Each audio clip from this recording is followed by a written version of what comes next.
As we understand, Princess Beatrice is taking a different approach, not stepping back from her parents. There is a particular kind of courage that does not announce itself. It does not walk into a room with a prepared statement. It does not hold a press conference.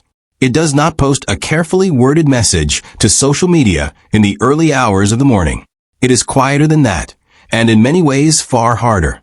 It is the courage of showing up, riding through a park on a cold January morning with your 4-year-old daughter beside you, knowing full well that the cameras are there, knowing full well what the photographs will mean, and doing it anyway.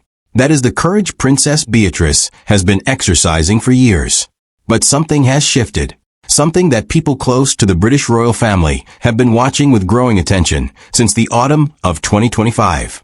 Because the silence that Beatrice has maintained with extraordinary discipline for most of her adult life is no longer quite the same silence it used to be. It is cracking, not in words, but in choices, in presence, in the quiet, deliberate decisions of a 37-year-old woman who is no longer simply reacting to the story her father created. She is beginning, slowly and on her own terms, to write herself out of it. To understand what that means and what it has cost her, you have to go back to the beginning. Princess Beatrice Elizabeth Mary was born on August 8, 1988, the first child of Prince Andrew, Duke of York, and his wife Sarah Ferguson. She arrived into a family that was, at that precise moment, riding a wave of genuine public admiration. Her father was not yet the figure of scandal and controversy that the world would come to know. In 1988, he was still largely defined by what he had done 6 years earlier in the South Atlantic. At 22 years old, Andrew had flown Sea King helicopter missions in the Falklands War. He had performed casualty evacuations under enemy fire. He had flown his aircraft as a decoy for incoming Argentine Exocet missiles, deliberately placing himself between the weapons and the ships of the Royal Navy. When the container ship Atlantic Conveyor was struck and sailors needed to be pulled from the freezing water, Andrew was part of the crew that reached them. He came home in September 1982 to a country that celebrated him as a hero, and by almost every objective measure, that celebration was earned. His squadron commander had described him in writing as an excellent officer and a promising pilot. Fellow servicemen remembered him as composed, professional, and genuinely brave. The nation remembered him that way too. Beatrice was born into that legacy. She grew up believing in a version of her father that was entirely real, entirely documented, and entirely worth admiring. That is an important thing to hold on to as the rest of this story unfolds, because it explains something essential about the loyalty she has shown for decades. She did not construct an illusion. She inherited a truth. The problem was that the man behind the truth was already, quietly, becoming someone else. The version of Prince Andrew that existed behind closed doors, away from the formal portraits, the ceremonial duties, and the diplomatic receptions, was, by all documented accounts, a profoundly difficult person to work with and for. Royal biographer Andrew Loney spent 4 years researching his 2025 book on the House of York, conducting more than 300 interviews with people who had direct personal experience of Andrew in private settings. What emerged from those interviews was a portrait of extreme entitlement and petty cruelty that stands in jarring contrast to the Falklands hero. Staff at his residences described a working environment defined by arbitrary rules and sudden rages. There were 72 cuddly toys arranged on his bed in strict size order, maintained according to a laminated reference photograph, with employees receiving a full day of training on correct placement. Getting the arrangement wrong was not a minor infraction. It produced genuine anger from a man second in line to the British throne. He reportedly dismissed a member of staff for wearing a nylon tie. He fired another because he had a mole on his face. Former butler Paul Burrell described Andrew as someone who believed himself fundamentally untouchable, a man to whom the ordinary rules of professional conduct and basic human decency simply did not apply. Among British diplomats who encountered him during his decade as Special Trade Envoy from 2001 to 2011, his unofficial nickname was HBH, His Buffoon Highness. Leaked diplomatic cables captured him at a private brunch in Bishkek, speaking with extraordinary carelessness about sensitive political matters, attacking journalists for investigative reporting, and describing Britain's strategy in Central Asia in terms that professional diplomats found embarrassing at best. In Kazakhstan, he cultivated a close friendship with Timur Kulibayev, the son-in-law of President Nazarbayev. That friendship eventually produced one of the most scrutinized financial transactions in recent royal history. In 2007, Kulibayev purchased Andrew's Berkshire mansion for £15 million. The asking price had been $12 million. Professional surveyors estimated the actual market value at closer to $8 million. Kulibayev paid nearly double what experts believed the property was worth, and BBC investigators later traced part of the funding chain to a company linked by Italian prosecutors to alleged corruption in Kazakh oil contracts.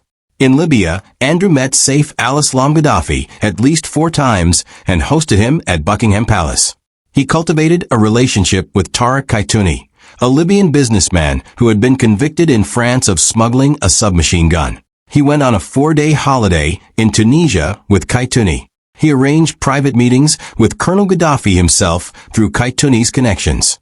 And Tariq Kaitouni gave Princess Beatrice an £18,000 diamond pendant as a gift for her 21st birthday.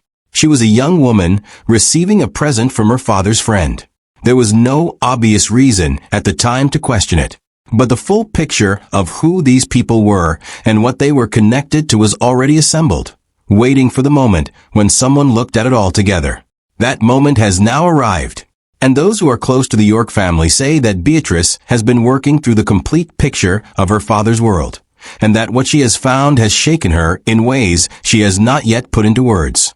The official documents from Andrew's decade as trade envoy will not be released to the public until 2065. 54 years from the time of the events they describe. Whatever they contain, the British government has made a deliberate decision that the public should not see it for another 4 decades. In November 2019, something happened that encapsulates the tragedy of Beatrice's position more completely than almost anything else in this entire story.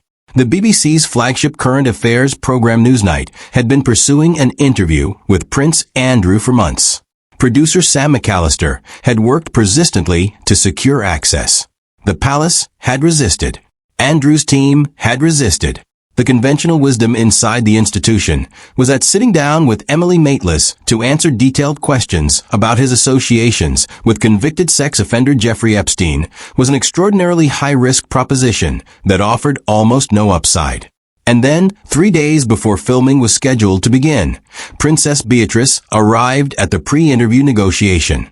Nobody had invited her. She was not on any guest list.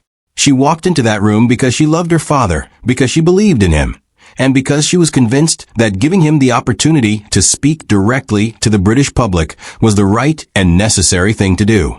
Sam McAllister, in her own published account, described Beatrice in that room as the rainmaker. She was polite. She was warm.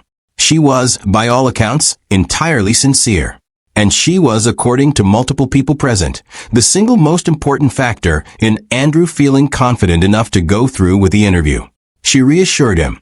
She told him it would help. She was there to make sure he did not pull out. On November 16, 2019, Prince Andrew sat across from Emily Maitlis and delivered what communications professionals have since described, with near universal agreement, as one of the most catastrophic television appearances by a public figure in the history of British broadcasting. He said he could not have been at a specific location on a specific night because he had spent that evening at a Pizza Express in Woking. He said that a condition stemming from an adrenaline overdose during the Falklands War had left him temporarily unable to sweat, offering this as evidence against a witness account. He said he did not regret his associations with controversial figures because they had been useful for business opportunities. Within 24 hours, he had resigned from all public duties. Within 2 years, he had been stripped of his military titles and patronages.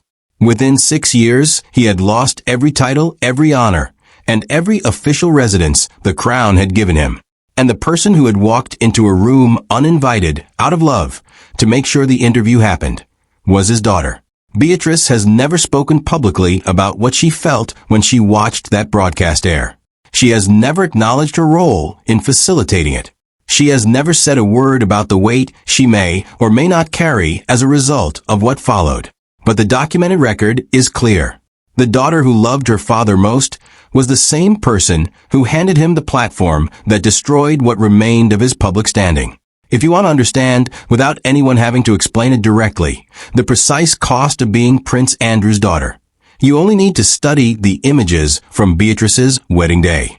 And more specifically, you need to study the images that are not there. On July 17, 2020, Princess Beatrice married Edoardo Mapelli at the Royal Chapel of All Saints at Royal Lodge, Windsor. The guest list was approximately 20 people. There were no official photographs released to the public.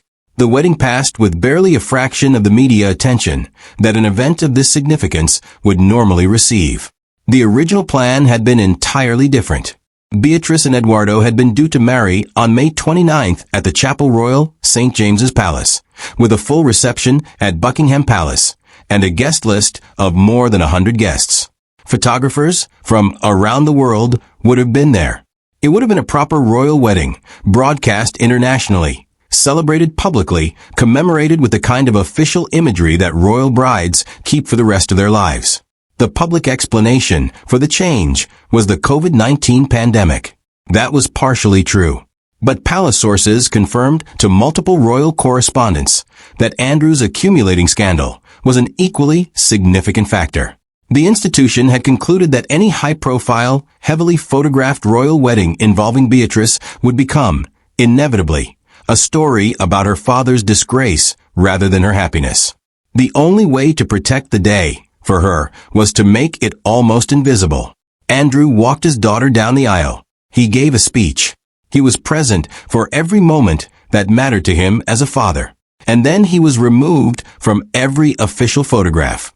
Royal editor Camilla Tominey described it with surgical precision.